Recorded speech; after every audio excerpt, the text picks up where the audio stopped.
Vamos então chamar o próximo convidado, Raoni Rossetti, CEO da Melver, aqui com a gente. Raoni, seja muito bem-vindo. Bom dia para você. Sempre um prazer falar contigo. Bom dia, Felipe. Novamente, obrigado pelo convite. É sempre um prazer falar com vocês aqui na BMC.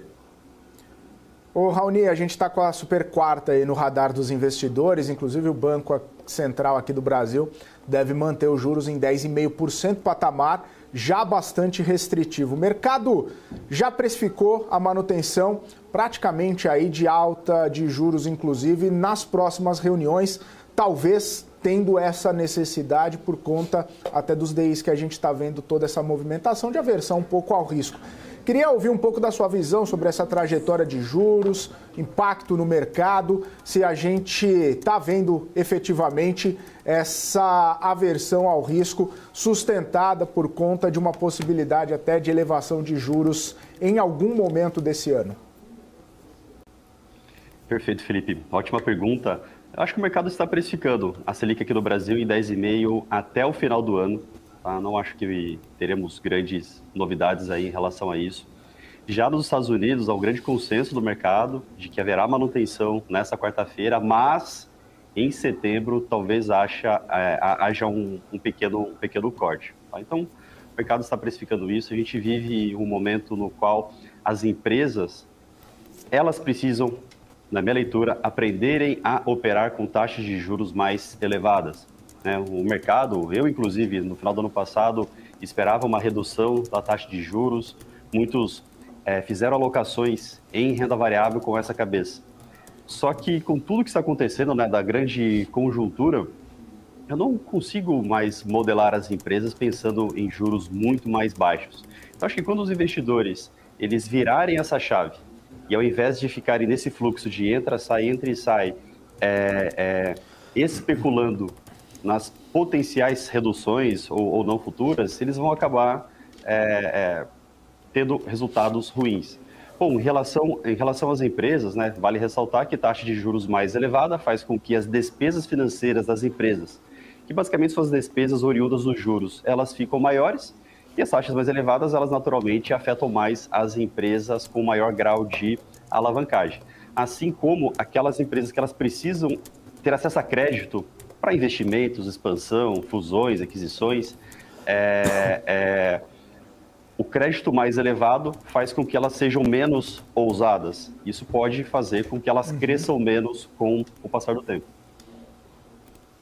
Ô, Raoni, inclusive é justamente esse um ponto muito importante que a gente pode abordar aqui, que eu me lembro muito bem, na última temporada de resultados do primeiro trimestre, a gente conversando sobre como o mercado ia ler, dados de desalavancagem nesse processo de queda de juros, até mesmo a expectativa de manutenção desse ciclo de afrouxamento monetário, como é que as empresas poderiam se beneficiar desse cenário, enfim, pensando nesse patamar. E quais seriam as alternativas das empresas mais alavancadas para se continuarem vivas, digamos assim, no mercado, já que esse cenário que você muito bem pontuou está pressionando bastante e a gente deve ver alguma possibilidade de até mesmo um escrutínio maior em cima das companhias por conta desses juros mais elevados, alguns guidances que talvez devam ser revistos. Enfim, isso pode afetar bastante alguns setores e basicamente algumas empresas mais sensíveis a esse ciclo doméstico. Perfeito, Felipe. Sobre endividamento, a gente tem que levar em consideração as despesas financeiras, que, como eu falei agora há pouco, que é o que a empresa precisa pagar por conta dos juros, mais amortização. E quando sai dinheiro para pagamento de juros e amortização, isso acaba trazendo um efeito no capital de giro das empresas. Aquelas empresas que elas precisam de muito capital, de muito giro, possuem margens baixas, mas precisam de muito capital para o negócio funcionar, como as empresas de varejo, as empresas de consumo como um todo, a estratégia que algumas estão utilizando é um alongamento da dívida e uma renegociação do período de amortização, jogando o mais longe possível, para que assim elas tenham um pouco mais de tempo para buscarem resultados melhores. Uma outra possibilidade que pode ser feita, essa daqui tem sido menos utilizada, tá? Mas consiste nos follow-ons, ou seja, as empresas elas venderem mais ações que elas possuem. Porque ao venderem mais ações, elas levantam caixa, elas levantam capital, e esse capital ele pode ser utilizado para amortização das dívidas.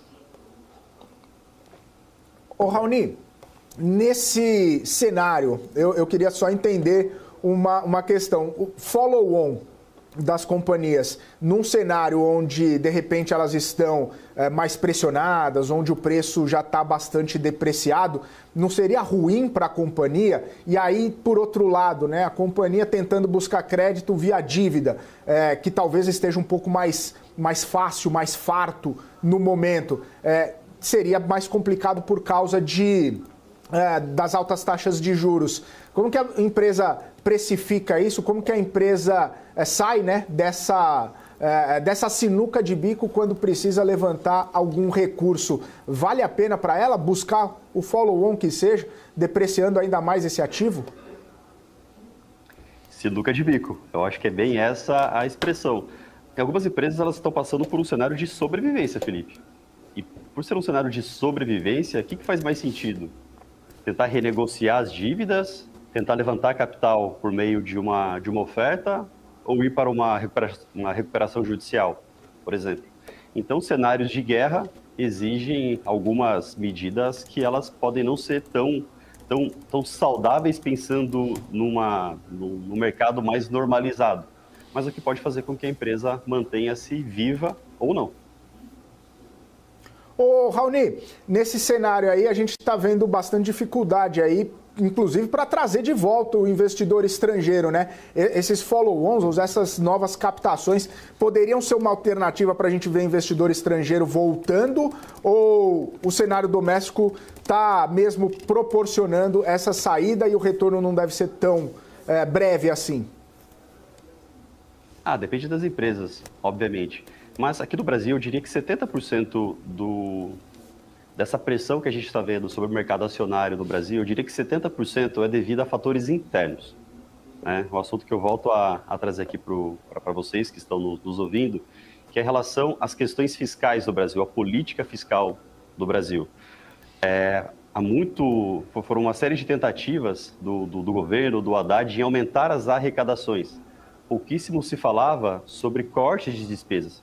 E anunciaram 15 bilhões de cortes, mas é algo tão pouco perto do tamanho do problema que a gente vive no Brasil. Então, quando a gente olha para um país que não consegue controlar o orçamento, um país que não consegue controlar as metas que foram estipuladas, isso faz com que o investidor estrangeiro ele tire dinheiro para cá e vá para o mercado muito mais sólido e maduro. Lá nos Estados Unidos, taxas de juros elas estão elevadas. E aí, nas políticas de risco desses grandes investidores, eles acabam diminuindo a exposição em mercados emergentes como um todo, né? E o Brasil está entre os principais representantes. Gostou desse vídeo? Não esqueça de deixar o seu like aqui na programação do YouTube e acompanhar o restante dos nossos conteúdos. Eu deixei separado aqui 2 vídeos super interessantes sobre economia e negócios. Então, clique nestes links e, claro, acompanhe o restante da programação da BMC News. Informação que gera valor.